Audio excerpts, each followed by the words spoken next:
বিসমিল্লাহির রহমানির রহিম। Hello everyone, আসসালামু আলাইকুম। ক্ষমা একটি মহৎ গুণ। কাউকে ক্ষমা করতে পারলে নিজেকে একটু হালকা মনে হয়। নিজে যদি কোনো অন্যায় করা হয় তাহলে সেটা যদি নিজে নিজে ভেবে কাউকে ক্ষমা করে দেওয়া হয় তাহলে নিজেকে একটু হালকা মনে হবে, নিজেকে কোনো এক অপরাধীর বোধ থেকে নিজেকে সরিয়ে আনা যাবে। তো আমরা প্রত্যেকেই কিন্তু নিজের অপরাধ কখনোই বুঝতে পারি না। যখন নিজে নিজে ভেবে দেখবো আসলে অপরাধটা আমার হয়েছে, ভুলটা আমার হয়েছে, তখন কিন্তু আমাদের মনের মধ্যে একটা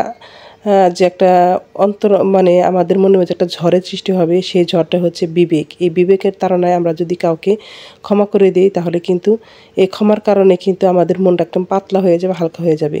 কেউ যদি ভুল করে থাকে তাকে ক্ষমা করে দেওয়া নিজের একটা মহত্বের গুণ। প্রত্যেক মানুষের মহত্বের পরিচয় দেওয়া উচিত। আমরা যদি সমাজটাকে এরকম করে গড়ে তুলতে পারি তাহলে কিন্তু প্রত্যেকের সমাজে সুন্দরভাবে আমরা বেঁচে থাকতে পারবো। সমাজটা হবে অনেক সুন্দর।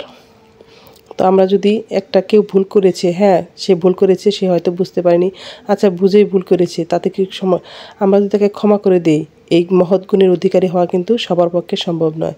প্রত্যেক মানুষের মধ্যে একটা করে গুণ থাকে। কেউ ক্ষমা করতে পছন্দ করে, কেউ ক্ষমা চাইতে পছন্দ করে। আমার যদি একটা ভুল হয়ে থাকে তাহলে আমি কারো কাছে ক্ষমা চেয়ে নিজেকে হালকা করব। কারণ পৃথিবীতে কখন কে চলে যায় কেউ কিচ্ছু বলা যায় না। পৃথিবীর এই নশ্বর পৃথিবীতে এসে আমরা যে অবিনশ্বর কীর্তি স্থাপন করে যেতে পারবো তাও কিন্তু না। আমরা যদি কারো কাছে অন্যায় করি হয়তো তার সাথে জীবনে আর কোনো দিন দেখাও হবে না, কথাও হবে না। এই অন্যায়ের বোঝা মাথায় নিয়ে আমাদেরকে এই পৃথিবী চলে যেতে হবে। তো হ্যালো এভরিওয়ান, আসসালামু আলাইকুম।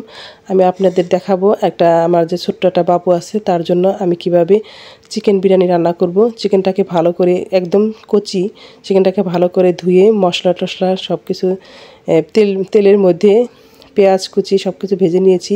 গরম মশলাগুলো দিয়ে দিয়েছি, সাথে যে বিরিয়ানি মশলা সেটা দিয়ে দিয়েছি। আর হালকা করে একটু এখন একটু লবণ দিয়ে দিলাম। লবণ দিয়ে মাংসটাকে সুন্দর করে ভেজে নিব। সুন্দর করে ভাজা হয়ে গেলে তারপরে কিন্তু আমি চালটা ধুয়ে সুন্দর করে এই মাংসটাতে চড়িয়ে দিব।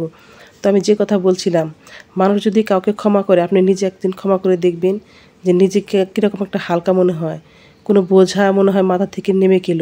কাউকে যখন ক্ষমা করে দিবেন, যার ভুলটা তারই হয়েছে, আপনার হয়নি, তবুও মনে হয় বুক ফুলিয়ে উঁচু করে মনে হয় যে আমি একটা কিছু মহৎ কাজ করেছি, আমি একটা ভালো কাজ করেছি, আমার মধ্যে থেকে একটা বোঝা সরে গেল, আমি কাউকে ক্ষমা করে দিতে পেরেছি। এই যে একটা অনুভূতি, সেটা কিন্তু আপনি একটু বারবার অনুভূতিটা উপলব্ধি করতে পারবেন। তো এদিকে দেখেন মাংসটা আমি কষাতে দিয়েছি। একটু কষানোর পরে আমি পানি দিয়ে দিয়েছি। এখন আমি এখানে আদা পেস্ট আর রসুন পেস্ট একত্র করেছি, সেই আদা রসুন পেস্টটা দিয়ে সুন্দর করে মাংসটাকে নেড়েচেড়ে রান্না করে নিব। আর ছোটো বাবুর জন্য প্রায় আমি এরকম করে রান্না করি। আসলে বাচ্চাদের জন্য স্পেশাল খুব কমই রান্না করা হয়। তো একটা ছোটো মুরগির বাচ্চা ছিল, সেটা আমি জবাই করে নিয়েছি। আর বাবুর জন্য একটু চিকেন বিরিয়ানি রান্না করব। সেই জন্য আমি কীভাবে রান্নাটা করি তো আপনাদের সাথে আমি শেয়ার করব। তো থাকেন সবাই আমার সাথে, দেখতে থাকেন। মাংসটাকে সুন্দর করে কষিয়ে রান্না করে আমি ঢেকে দিলাম। এদিকে দেখেন পোলাওর চাউল যেটা আছে সেটা আমি নিয়ে নিচ্ছি একটা বাটির মধ্যে, সুন্দর করে ঢেলে নিয়ে আমি এটা পরিমাণ মতো অনুমান করে নিয়েছি, আন্দাজ মতো নিয়ে নিয়েছি। এটা 1 কেজির একটা প্যাকেট। এই প্যাকেটে প্রায় 250 গ্রাম বা 200 গ্রামের মতো চাল নিয়েছি। এই চালটা নিয়ে আমি সুন্দর করে ভালোভাবে ধুয়ে পরিষ্কার করে আমি পোলাওর মধ্যে দিয়ে দিব। পোলাও রান্না করার সময় এই চিকেন বিরিয়ানিটা এভাবে আজকে রান্না করে দেখাবো। তো আপনারা দিতে থাকেন আমি কীভাবে রান্না করি। এখন পানি দিয়ে ভালোভাবে একটু কষলে ধুয়ে কিছুক্ষণ সময় রেখে দিব।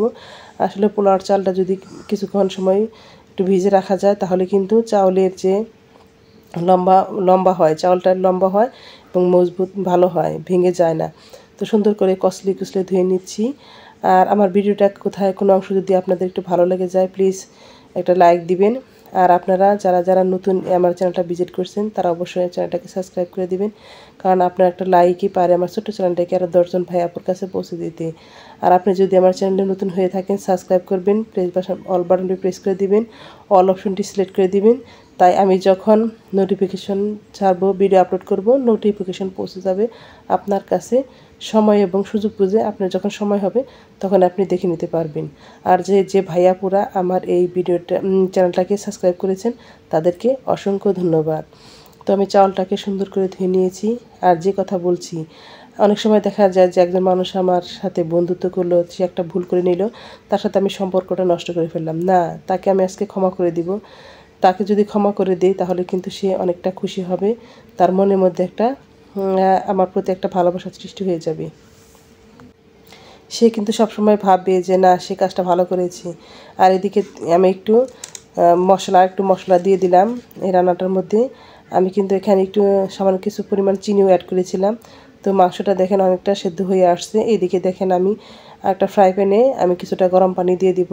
গরম পানিটা ওই যে পোলাওর মধ্যে যখন লাগবে তখন এটা দিয়ে দিতে হবে। আর এক চুলায় মাংস হয়ে যাচ্ছে। তো আমি দেখেছি, আমি যখন মেম্বার ছিলাম অনেক মানুষের সাথে অনেকের ঝগড়াঝাটি হতো, তাদের বিচার আচার করতাম। তখন দেখতাম, মানুষকে বুঝিয়েছি যে আপনি যদি একটা মানুষকে ক্ষমা করে দেন তাহলে আপনি অনেকটা ভালো হয়ে যাবে।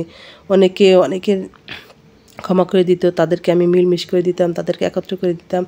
এভাবে কিন্তু অনেক ফ্যামিলিকে আমি অনেক সুন্দর সুন্দর পরিবেশ সৃষ্টি করে দিতে পেরেছি। তো এদিকে দেখেন পোলার চালটা মাংসটা কষায় আসার পরে পোলার চালটা আমি অ্যাড করে সুন্দর করে নেড়ে চেড়ে নিব।